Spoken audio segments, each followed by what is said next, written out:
A paz do Senhor, amados irmãos do curso Evangelistas e Missionários, nós estamos aqui para nós fecharmos o livro dos Salmos. Como nós falamos, nós já estudamos o Salmo 22. Nós falamos sobre quais são os salmos imprecatórios, penitenciais, messiânicos. Nós já estudamos sobre isso. E também estudamos alguns salmos, como 22, o salmo messiânico. Estudamos o Salmo 73, que fala da luta financeira de Asaf, do qual ele estava vivendo, passando ali, e ele começa a se indignar, mas depois vê a glória de Deus. Estudamos também o Salmo 88, que mostra o levita Emã israelita, que ele era israelita, Emã levita, da tribo de Levi, adorador verdadeiro Deus, que estava passando por um profundo sofrimento lá e pedindo um socorro de Deus, orando, e dá a entender que Deus não estava ouvindo, ou estava ouvindo, não estava respondendo, porém a motivação dele de adorar a Deus continuou mesmo em meio aos sofrimentos, ao ponto de ele usar até de humor no seu sofrimento, que Deus estava perdendo ali um adorador. E perguntava a Deus aonde que as lápides que vai adorar o Senhor, os túmulos que vão saber que vai prestar esse culto de adoração ao Senhor. Então nós vamos ver como esse livro nós vamos estudar agora, nosso último estudo dos Salmos, para nós entrarmos no Cântico dos Cânticos. Nós vamos estudar o Salmo 119. O Salmo 119, ele vai mostrar a magnificência, a magnitude, a amplitude, a sublimidade da palavra de Deus.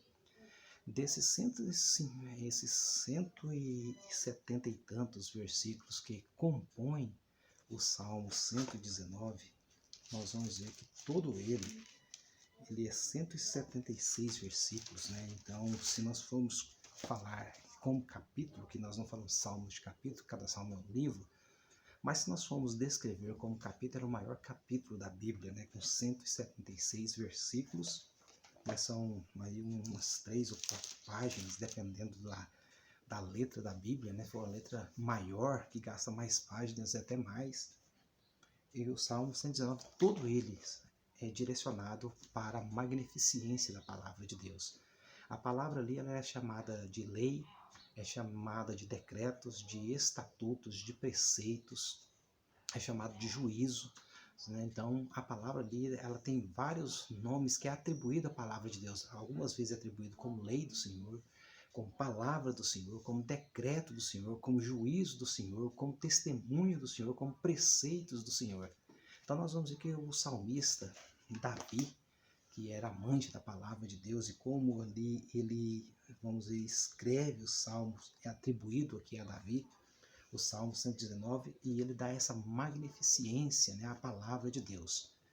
Vamos ler até o versículo 12, do versículo 1 ao 12, para nós entendermos um pouco sobre como esse salmo ele é maravilhoso e nos traz essa amplitude, essa magnitude, essa expansão e essa sublimidade, essa soberania da palavra de Deus.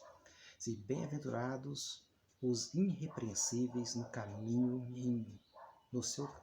bem-aventurados os irrepreensíveis no seu caminho, que andam na lei do Senhor. Bem-aventurados que guardam seus testemunhos e o buscam de todo o coração. Aqui é a palavra de Deus chamada de testemunhos, No versículo 3 fala, não praticam a iniquidade, nem andam nos seus caminhos. Tu ordenaste os teus preceitos para que os cumpramos à risca.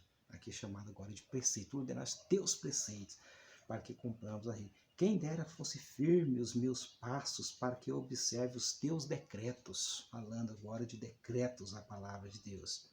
Versículo 6 fala, então não te terei que me envergonhar quando considerar que todos os seus mandamentos. Não terei quando eu considerar todos os seus mandamentos, agora chamado de mandamentos. Versículo 7 fala, eu te darei graças com integridade de coração quando tiver aprendido os teus retos juízos. Agora chamado aqui de retos juízos, juízos de Deus, a palavra de Deus. No versículo 8 fala assim, cumprirei os teus decretos, não mais desampares jamais. Então ele está falando que quando ele vai cumprir os decretos de Deus, a ordem de Deus, a palavra de Deus, ele não vai ser desamparado. O versículo 9, de que maneira poderá o jovem guardar o seu caminho? Observando segundo a sua palavra. Agora ele chama o testemunho, decreto, lei, agora de palavra. Aí agora ele fala: de todo o coração te busquei, não deixes que eu me desvie dos teus mandamentos. Agora é chamado aqui a palavra de Deus de mandamentos. Versículo 11 fala: guarda a tua palavra no meu coração para não pecar contra ti. Guardar então a palavra. E o versículo 12 fala: bendito és tu, Senhor, ensina-me os teus decretos.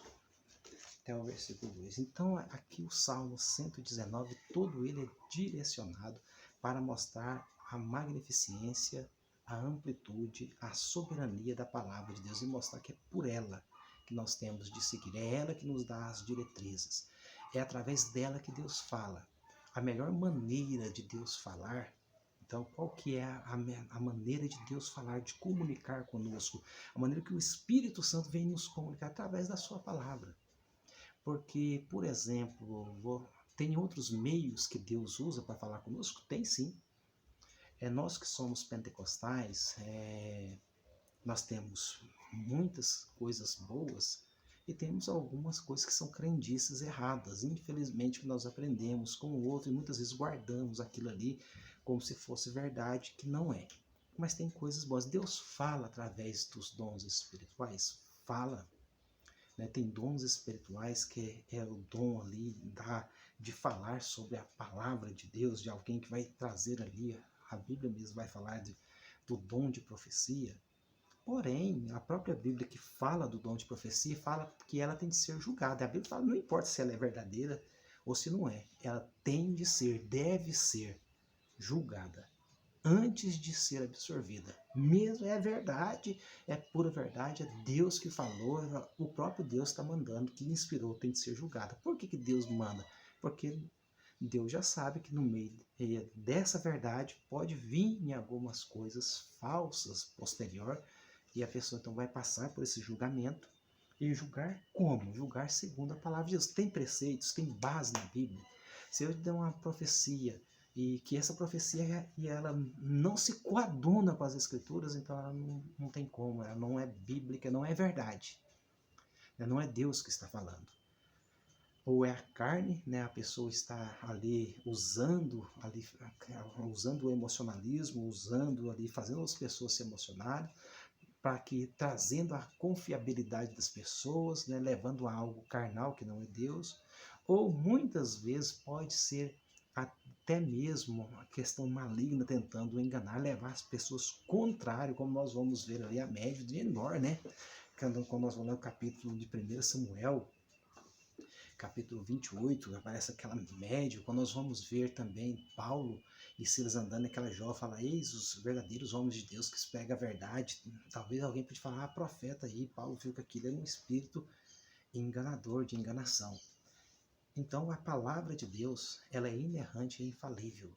Quando nós vamos aqui ver Deus falar, então a maneira que Deus fala conosco, que é infalivelmente, que é a palavra de Deus, é através das escrituras sagradas. Por isso que a reforma protestante ela trouxe a máxima, sola scriptura, somente a escritura. E é exatamente, e é tão verdade, e é tão bíblico, que o Salmo 119, todo ele é dedicado a falar na magnificência da palavra de Deus. É tido para falar na palavra de Deus. Vamos ver aqui no versículo 51, fala, os soberbos zombam continuamente de mim, mas eu não me afasto da sua lei. Ou seja, não afasto da sua palavra. No verso 96, no Salmo 119, versículo 96, fala, o teu mandamento me torna mais sábio do que os meus inimigos. Ou seja, a sua palavra me torna mais sábio do que os seus inimigos. O versículo 105, muito conhecido por nós, ele fala, lâmpada para os meus pés é a tua palavra e luz para o meu caminho. Agora, no versículo 107, ele fala, estou aflitíssimo, Vivifica-me, Senhor, segundo a tua palavra. Então, aqui a palavra de Deus, ela é mostrada em voga e que ela é inerrante. Ela não tem falha, ela é infalível. Existe até algumas questões que veio ali da América do Norte, dos Estados Unidos. Chegou um tempo aqui e muitas pessoas absorveram sem prestar atenção. Existem coisas que parece que está falando, parece. Por que as seitas, ela engana muita gente? Porque seita ela é uma mescla da verdade com a mentira. Ela não tem só mentira, ela tem verdades lá. Por exemplo, tem seita que fala que Jesus é o Senhor. Jesus não é o Senhor mesmo? Mas só falar que Jesus é o Senhor não basta. Só crer que Jesus é Senhor não basta. Então, eu não posso só apenas falar que creio que Ele é o Senhor. Ele tem de ser o Senhor da minha vida. Ele tem de comandar a minha vida, para que Ele realmente seja o Senhor. Então não é apenas uma declaração verbal que vai me falar uma verdade, mas aquilo, se eu falar que Ele é Senhor, mas os preceitos, o caminho que eu ando é contrário, Ele não é o Senhor da minha vida. O Senhor da minha vida é quando eu ando segundo a sua ordenança, as suas palavras. Aí Ele é o Senhor, porque eu estou segundo a palavra dEle. Se a palavra dEle é que vai me conduzir, aí Ele sim, realmente é o meu Senhor. Então nós temos de ter cuidado, tem coisas que parecem. Chegou da América do Norte, como eu estava falando para vocês, falou assim, olha, a Bíblia contém a palavra de Deus. E esse é um perigo. E muitas pessoas falam, até tem alguns escritos em algumas das seitas aí, falam, olha, a Bíblia contém a palavra de Deus. A Bíblia, ela não contém a palavra de Deus. A Bíblia, ela é a palavra de Deus. Quando você pega, por exemplo, uma garrafa de vinho, você vai ver o que as composições que contém. Vai lá, suco de uva, vem corante, ou seja, suco de uva, corante, álcool, tal, as porcentagens e tanta coisa, né? Os sabores, tal, conservante, ou seja, ele não é puro suco de uva. Ele contém suco de uva, mas ele não é o suco de uva. Ele tem muitas outras coisas, ele contém várias outras coisas. Então a Bíblia não, a Bíblia não contém a palavra. A Bíblia é a palavra de Deus, de Gênesis a Apocalipse. E é exatamente isso que aqui no Salmo 119, está falando para nós, estamos observando. Qualquer coisa que nós formos ouvir, uma pregação que nós vamos ouvir, ela tem de ser conforme a palavra de Deus. Porque se aquela pregação, por melhor que a pessoa fala, que a pessoa ele fala bem, tem uma boa elocução, a pessoa tem uma boa retórica, tem gente que confunde uma boa retórica com uma boa pregação, tem diferenças. A pessoa fala desembaraçadamente, mas eu tenho de observar se ele está falando biblicamente. Não é só falar bem que vale quem faz a pregação ser boa. O que faz uma pregação ser boa era ser bíblica. Por exemplo, na mensagem de Deus, qual que é a parte mais importante da mensagem?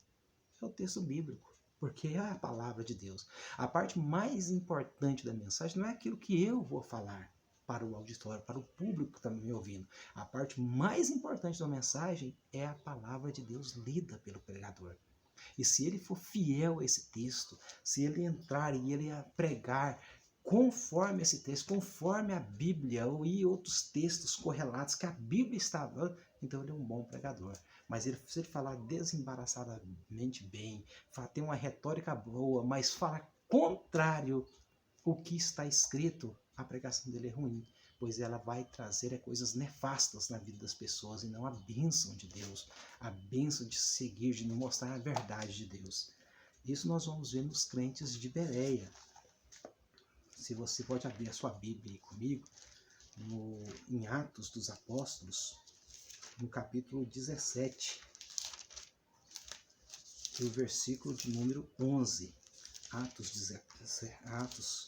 dos Apóstolos, capítulo 17, versículo 11, diz assim, aqui Lucas escrevendo sobre Paulo: ora, estes de Bereia eram mais nobres do que os de Tessalônica, pois receberam a palavra com avidez, examinando as Escrituras todos os dias para ver se as coisas eram de fato assim.